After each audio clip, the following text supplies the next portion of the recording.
Janas coaching உங்களை அன்புடன் வரவேற்கிறேன்.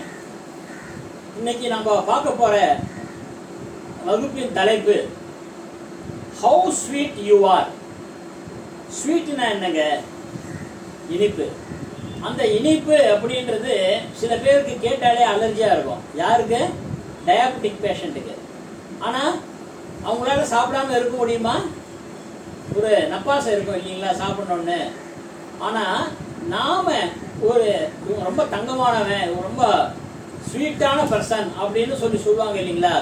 அப்போ நீங்க ஸ்வீட்டான பர்சனா அப்படின்றத எப்படி நம்ம அதை டிட்டர்மைன் பண்ணலாம் அப்படின்னா, sweet is the taste not only for tongue but also has to felt others heart. மற்றவங்க உங்களை ஒரு இனிப்பாக உணரணும். நம்ம நாக்குல அந்த ஒரு இனிப்பு சுவை பட்டது அப்படின்றதுனால மட்டும் ஒரு இனிப்புன்றது கிடையாது அப்படின்னு சொல்லி ஒரு கவிஞர் சொல்லியிருக்காரு. அந்த கவிஞர் என்ன சொல்லியிருக்காரு அப்படின்னா, ஒரு இனிப்பு அப்படின்றத எங்க உணர்றது அப்படின்னா மனிதனுடைய நாக்கு, ஒரு ஜந்துவின் நாக்கு. அதுதான் அது ஒரு இனிப்புன்றது உணருது. ஆனா அதை மற்றவங்களும் இவங்க ஸ்வீட்டான பர்சன் சொல்லலன்னு வச்சுக்கோங்களேன், அந்த மனுஷனை யாரு? ஜந்து தான் இல்லைங்களா? அதனால மனுஷனா இருக்கணும் அப்படின்னா என்ன முக்கியமா தேவை? நல்ல ஒரு ஸ்வீட்டா மக்கள் உணர்ற அளவுக்கு நாம நடக்கணும். அதுதான் முக்கியம். அதுக்கு முக்கியமா என்ன வேணும் அப்படின்னா, ஸ்பீக் சாஃப்ட்லி அண்ட் பொலைட்லி. ரொம்ப மெதுவாக மிருதுவாக பேசணும், சாஃப்டா பேசணும். ரஃப் அண்ட் டஃபா ஒரு கடினமான வார்த்தைகளை வச்சு மக்களுடைய மனசை புண்படுற மாதிரி பேசக்கூடாது. ரொம்ப சாஃப்டா அவங்கள ஒரு கற்கண்டு நாக்கில் பட்டா எப்படி இருக்கும் அந்த மாதிரி ஒரு ஃபீலிங்ஸ் தெரியணும். அந்த அளவுக்கு நம்மளுடைய பேச்சு ஒரு கற்கண்டு ஆட்டம் அவங்களுக்கு தெரியணும். எவ்வளோ ஸ்வீட்டா பேசுறாரு, எவ்வளோ நல்லா ஒரு இதுவா நாம பேசணும். ஜென்டலா பேசணும், சாஃப்டா பேசணும், ரொம்ப மெதுவாக மிருதுவாக பேசணும். அடுத்தது பாத்தீங்கன்னா ரிலேட்டிவ் அண்ட் ஃப்ரெண்ட்ஸ் ரிலேஷன். எல்லாமே இப்போ 1998க்கு அப்புறமாகவே இந்த சொந்த பந்தங்கள், நட்பு உறவுகள், நண்பர்கள் எல்லாமே பாத்தீங்கன்னா முன்ன இருந்த அளவுக்கு சரியாக பேசுறது இல்லை. ஏன் பேசுறது இல்லை? அதுக்கு என்ன காரணம் அப்படின்னு பார்க்கும்போது நாம என்ன முக்கியமா சொல்ல வேண்டியிருக்குன்னா இந்த ஒரு வார்த்தை தான், SWEET. இந்த ஸ்வீட் என்ன ஆகுதுங்க? ஸ்வீட்டை நாம செயல்படலைன்னா அது மற்றவங்களுக்கு அது ஒரு இனிப்பு தன்மையை காட்டாததுனால அவங்க பேசுறது நிறுத்திடுறாங்க. சில பேர் பேசுறது இல்லை, பேச மாட்டேன்றாங்க. அதுக்காக நாம என்ன பண்ணலாம்? திருப்பியும் போய் நாம வலுக்கட்டாயமா அவங்க கூட பேசிட்டு இருக்கிறதா? பேசலாம். அதே நேரத்துல அவங்க நம்ம பக்கம் திருப்பி பேச வைக்கிறதுக்கு நாம என்ன பண்ணணும்னா, இதமான வார்த்தைகளை பேசிக்கொண்டே இருந்தால் ஒரு 2-3 தடவை நீங்க பேசுனீங்கன்னா ஸ்வீட்டாக பேசணும்.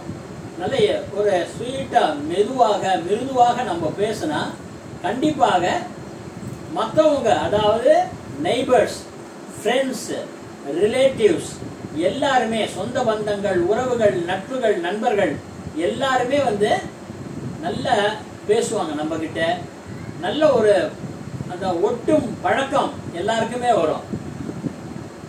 Think you are not a diabetic even though you are a diabetic. இது கொஞ்சம் கன்ஃபியூஷனா இருக்கும் இந்த ஸ்டேட்மெண்ட். நீரிழிவு குறைபாடுகள் உங்களுக்கு இருக்குன்னு சொல்லி டாக்டர், மருத்துவர் சொன்னாலும், அதுக்கு உண்டான மருந்துகள்லாம் நீங்க சாப்பிட்டுட்டு இருந்தாலும், ஆனா உங்களுக்குள்ளேயே நீங்கள் எப்படி ஒரு எண்ணம் இருக்கணும்னா, எனக்கு நீரிழிவு குறைபாடு இல்லை, I am not a diabetic, எனக்கு நீரிழிவு குறைபாடு இல்லைன்ற ஒரு எண்ணத்திலேயே நாம இருக்கணும். இப்போ சில பேர் வீட்டுக்கு நம்ம போறோம், அங்க போகும்போது அவங்க கேட்பாங்க, எங்க காஃபிக்கு சக்கரை போடலாமா வேணாமா? நீங்க வீட்டுல சக்கரை போடாமே சாப்பிட்டுக்கிட்டு இருந்தா கூட அந்த இடத்துல வந்து இல்லைங்க எனக்கு சுகர் வேண்டாங்க அப்படின்னு நீங்க டயபெட்டிக்ன்றத காட்டிக்காதீங்க. நீங்க வந்து போடலாங்கன்னு சொல்லுங்க, கொஞ்சம் குறைச்சலா போடுங்க, போறோம் நான் குறைச்சலா தான் சாப்பிட்றேன், குறைவா தான் சாப்பிட்றேன், அதனால சுகர் கொஞ்சம் லைட்டா இருக்கட்டும் அப்படின்னு அப்படி சொல்லலாம், தப்பு கிடையாது. சக்கரை போட வேணாம் அப்படின்னு சொல்ல வேணாம். So think you are not a diabetic. இது நிறைய பேர் வந்து இந்த ஒரு மிஸ்டேக் பண்ணிட்டு இருக்காங்க. ஏதோ ஒரு இடத்துக்கு சொந்தக்காரங்க வீட்டுக்கு போவாங்க, தெரிஞ்சவங்க நண்பர்கள் வீட்டுக்கு போவாங்க, எங்க போனாலும் சரி அவங்க ஆஃபர் பண்றாங்க, காஃபியோ டீயோ ஆஃபர் பண்றாங்க அப்படின்னா எனக்கு சக்கரை வேண்டாம்னு சொல்ல வேண்டாம், லைட்டா இருக்கட்டும், மீடியமா இருக்கட்டும் அப்படி சொல்லலாம் நீங்க. அடுத்த பாயிண்ட் என்ன பாயிண்ட் அடுத்ததுன்னா, you are a sweet stall. Sweet ஸ்டால்னா என்னங்க? ஸ்வீட் ஸ்டால் ஒரு கடையில இனிப்புகள் வைத்திருக்கும் கடை. அங்க போய் பாத்தீங்கன்னா என்னென்ன இருக்கும்? லட்டு இருக்கும், ஜாங்கிரி இருக்கும், ஜிலேபி இருக்கும், பாதுஷா இருக்கும், அசார்டட் ஸ்வீட்ஸ் நிறைய இருக்கும், கேஷ்யூ ஸ்வீட்ஸ் இருக்கும், பாதாம் ஸ்வீட்ஸ் இருக்கும், பிஸ்தா ஸ்வீட்ஸ் இருக்கும், இத மாதிரி ட்ரை ஃப்ரூட் ஸ்வீட்ஸ், இத மாதிரி நிறைய ஸ்வீட்ஸ் எல்லாம் இருக்கும் இல்லையா? நமக்கு அங்க ஸ்வீட் ஸ்டாலுக்கு போய் பார்க்கும்போது நமக்கு என்ன இருக்கும்? அப்ப கூட நீங்க என்ன நினைக்கணும்? அங்க உள்ளுக்குள்ள போனா, ஐயோ நான் டயாபெட்டிக்கா இருக்கேனே, இது சாப்பிட விட்டு போச்சே, கவலையே படாதீங்க, ஒரு குறைஞ்சபட்சம் ஒரு 50 கிராம் வாங்கிடுங்க. இப்போ இந்த வீடியோ பார்த்ததுலேருந்து நீங்க என்ன பண்ணணும்? சப்போஸ் அங்க போனீங்கன்னா குறைஞ்சபட்சம் ஒரு 50 கிராம் வாங்குங்க. அந்த 50 கிராம் நீங்களே சாப்பிடக்கூடாது.